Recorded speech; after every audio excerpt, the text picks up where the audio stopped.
Vous avez la parole. Merci Monsieur le Président, Monsieur le Vice-président, mes chers collègues. L'adoption de ces différents schémas constitue évidemment un moment crucial pour notre Assemblée. L'activité économique de notre région a été, c'est peu de le dire, totalement ébranlée par la crise sanitaire.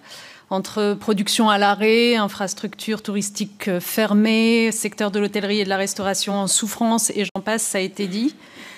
Là-dessus est venue s'ajouter la guerre en Ukraine, qui, en plus de raviver des horreurs qu'on croyait révolues aux portes de l'Europe, est venue aussi avec son lot de pénuries, de cours des matières premières qui s'envolent, de prix qui flambent au détriment de tous, venir nous rappeler à son tour le besoin de souveraineté énergétique et alimentaire de notre pays, mais aussi de nos territoires. Et d'ailleurs, vous l'avez noté dans le cadre des travaux du Césaire, les approvisionnements et l'énergie sont en effet devenus l'une des toutes premières préoccupations de nos entreprises aussi. Enfin, que dire des 1001 manifestations de la crise environnementale alarmante, avec ses conséquences en termes de réduction de la disponibilité des ressources en eau ou en nourriture, d'émergence de nouvelles maladies, etc. Le rapport du GIEC, là aussi, se passe de tout commentaire. Parallèlement à cela, des secteurs d'activité entiers n'attirent plus. Ça a été dit, la séquence Covid a profondément chamboulé le rapport au travail. Les métiers de la restauration, mais aussi les métiers de la santé. Des services d'urgence sont fermés ou menacés de fermeture par manque de personnel soignant. La colère gronde dans les hôpitaux. Et vous connaissez bien la situation, Monsieur le Président, notamment au service des urgences du centre hospitalier Émile Roux au Puy-en-Velay. Ce rapide rappel pour vous dire à quel point les acteurs de notre territoire attendaient ce plan 2022-28 pour l'économie, l'emploi, la formation, l'innovation. Chacun espérait que ce serait l'occasion de tirer les leçons, justement, de la crise du Covid, en embarquant les enjeux de transition numérique, énergétique, environnementale, réindustrialisation, etc. Eh bien, Monsieur le Président, la déception est à la hauteur de l'attente. Certes, les termes de compétitivité, productivité, internationalisation se multiplient dans ce texte, mais pas grand-chose sur l'indispensable adaptation des modèles productifs.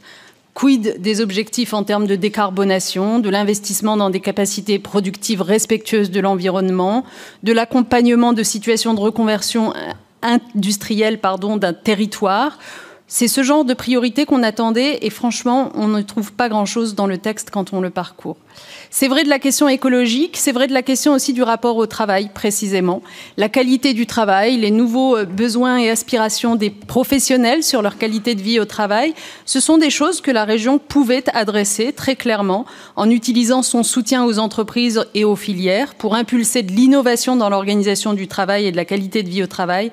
Elle ne le fait pas. Cette conditionnalité des aides régionales, aussi bien sur les aspects environnementaux que sociaux, nous manque. Et c'est le premier point sur lequel je voulais insister. Mais j'en viens rapidement au deuxième. Vous présentiez le fait d'avoir ces trois plans en un comme un effort de décloisonnement.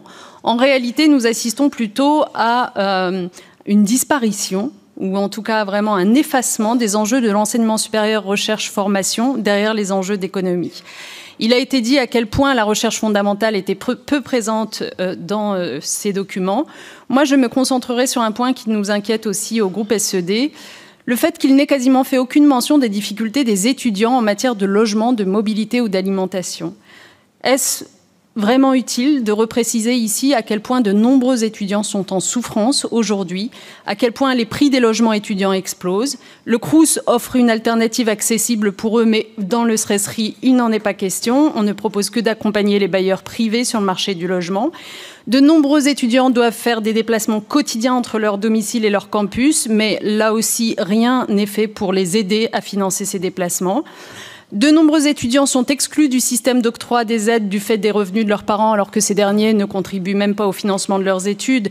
Et on l'a vu notamment pendant la crise sanitaire. Mais là encore, vous ne proposez qu'un conditionnement.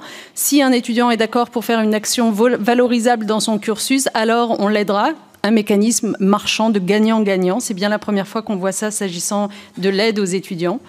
Bref, c'est étrange, ce manque d'intérêt pour les étudiants, sauf peut-être, ça a été dit tout à l'heure, ceux qui suivent des études scientifiques et plus particulièrement des études d'ingénieurs. Silence sur les autres. Mais pensez-vous, Monsieur le Président, que la crise des hôpitaux se résorbera si on n'accompagne pas les étudiants dans leurs études de médecine, par exemple? Pensez-vous que notre pays pourra fonctionner si on ne forme pas davantage de garagistes, d'agriculteurs, de maçons ou d'enseignants? C'est pour toutes ces raisons que ce plan ne nous paraît pas à la hauteur. Et c'est la raison pour laquelle, surtout, nous allons proposer de nombreux amendements pour essayer de l'améliorer. En tout cas, nous espérons que nous serons entendus. Merci.